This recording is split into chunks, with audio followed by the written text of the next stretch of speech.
Hey guys, we're back with another North American trucking and supply chain market update for June 2025. So what have we seen? The trucking market remains generally oversupplied with carrier capacity exceeding demand, keeping spot rates relatively competitive. Now, there is some seasonal tightness in the reefer and flatbed markets because of produce and construction activity. 25% tariffs that did take place on Canadian imports has generally stabilized after some initial disruptions, but cross-border flows are still adjusting. Freight demand is steady. However, there is a market rebalance that will probably take place early 2026 as carriers continue to exit the marketplace. Shippers can capitalize right now on favorable rates, but should plan strategically for regional capacity constraints in certain areas. Now let's talk about the cross-border trucking marketplace, and we'll start off with dry van. So in the dry van space, what we have noticed is southbound rates have decreased around 6% month over month from May to June due to weaker US demand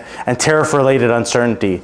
Northbound rates have been relatively stable across the board. The LTL space mimics what is taking place in the full truckload marketplace. This is simply due to shippers and suppliers adjusting their flows because of the tariffs that took place in March. In the reefer space, although rates are generally higher than the dry van segment, we have noticed a 1.5% decrease month over month from May to June.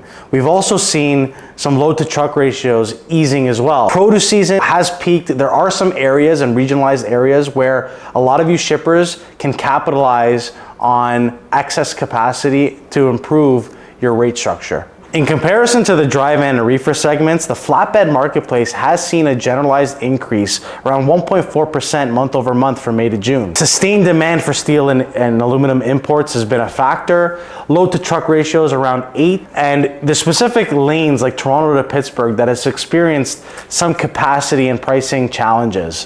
The LTL flatbed space is always a challenge, but the one thing I think shippers should recognize is construction season is here, and it is going to be limited with its transition going into Q3 and Q4. So you guys might not experience a lot of these issues that you're experiencing in June. So what are some key takeaways for a lot of you shippers focused on the cross-border marketplace? Dry van reefer space has experienced a slight reduction in rates, access capacity. The flatbed space a little bit more challenged, but I believe it's only temporary with construction season underway. I think there's a lot of early planning that you could do to help work with the flatbed carriers, but overall, I think it's a shipper-friendly marketplace.